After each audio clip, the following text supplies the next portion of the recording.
What's going on, everybody? This is ODC, that's me here, and I'm back with another action figure review. This is my review of the SDCC 2013 Thunderbolts box set exclusive. This is Satana, and yeah, pretty cool figure. I just got the box set in today and decided why not do a review. I know I have a lot of DC figures I need to catch up on, including I had a ton of Marvel stuff that I've gotten in, and for most of my DC fans, I am going to be doing a lot more DC reviews, but really there hasn't been much out that's really sparked my interest as of lately. So and most of the Batman figures coming out haven't come out yet. So within probably July, I'd say July, there's a bunch of Batman figures coming out that I'm interested in getting. So then I got the rest of my Legion of Superheroes. So more to come. But anyway, let's talk about Satana here. She is a part of the Thunderbolts team, and she looks really cool. She's basically what you call it, what you would call a half demon, half human hybrid. She is the, I guess, half daughter of Satan.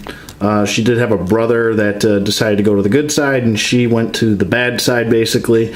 I haven't read too much of her. I do have the whole Thunderbolts story run, so I know the basics of what like her powers and abilities and stuff are. But other than that, I haven't really read too much on Satana besides what she did with the Thunderbolts. So anyway, talking about the figure here, it's a pretty nice figure. Definitely, this is this is the Satana body. A lot of people call it the Black Cat body now, but that's basically what it is. It's a pretty nice figure. I really like the cape is very well done. Don't have a problem with that. She's a little bit back heavy, but I mean, you can position her if you can get her ankles right, she'll stand just fine like that, like so. You could also have her in like on a flight stand or whatever you want to do. However you want to position her, she will stand. She's just a touch back heavy because of her cape. It's a little heavy. That's all. But as far as her articulation goes, bumping the camera all over. Her head can move side to side. It's on a ball joint or a ball peg, and it can look up. Not so much down, mostly eye level.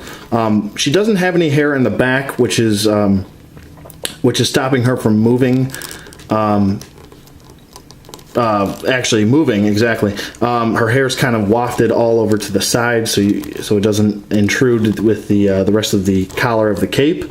So that's good. But that's basically all the range of motion you're getting is side to side and a little bit up, no down. As far as her arms, she's really stiff, so I'm going to try and be careful with her. Her arms move up about that far, and they move down. She's got a bicep swivel. She's got a single bended elbow, which does do a full 90 degrees. She does have a wrist hinge, wrist swivel. She's got the diaphragm joint, which has a pretty decent range of motion. She does have T-jointed hips, which don't go out too much, but they get the job done, I guess. I guess there could be a little bit more range of motion there. But they do go forward nicely. She's got upper thigh swivel, double jointed knees. She's got the ankle pivot and the ankle hinge, not really going up too far, but going back. So there you go with that. But I don't know. Let's see. Let's do a quick size comparison here. Size comparison. Here she is standing next to Jean Grey here. So she's much taller than Jean Grey. But this is an older Hasbro figure from the Cable 2-pack. I'll just bring in Doomsday here. Why not? Here she is standing next to Doomsday. So Doomsday's much taller than him, or much taller than her, excuse me. But I mean, basically, I mean, she's pretty simplistic in her color scheme. She's pretty much just black with the red inside the cape, and the cape is it is pliable plastic, but it's a stiffer plastic. like a rubbery type plastic. Not a rubbery type plastic, just a straight plastic, but it's a pliable plastic, so you can bend it if you want. If you want to do something like that, you know. As far as her head sculpt, let me just get her in here. The eyes could be a little bit better. Maybe this one's wandering a little bit, but it's not too bad. I kind of don't have a problem with the head sculpt here. If you ever did pick up a separate one of these for cheap, you could probably use this. This would be a good Talia al Ghul head. I'll tell you that. But there are her tatas, her chesticles, as they call them.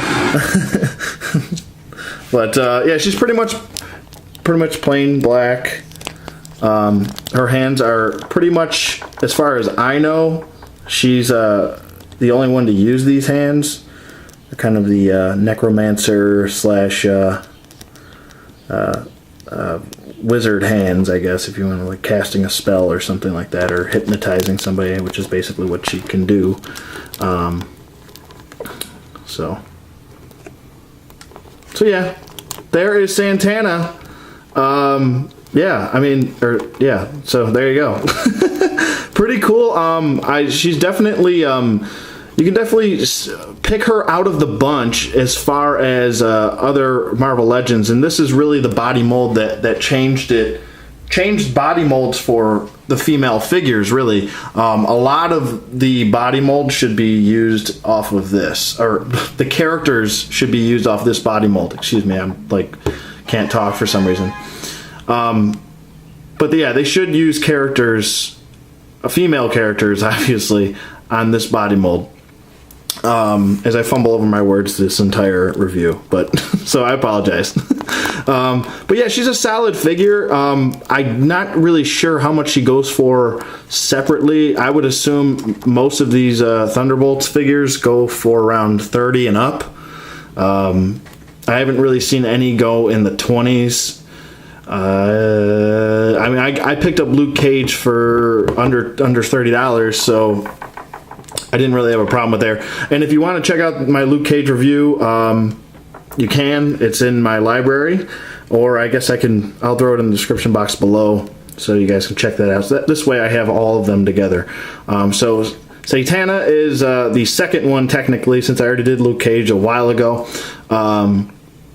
But still solid figure. I'm liking it. And she also, let me point out, she does have a Thunderbolt symbol right on her collar there. So there you go. There's a little bit of shading, a brown shading going throughout the hair. I kind of like that. It just lets you know that you know, she's not just doesn't have black hair. It's kind of like a brown, but it is there. It's in the front. If you can't see it, but it is there. So there you go. Definitely, I would say 2 thumbs up. I do like this figure. I think it's pretty solid, and this is the body mold that most female characters should be based on. So with that being said, let me know what you guys think in the comments below. Thank you for watching, and I will see you guys on the flip side.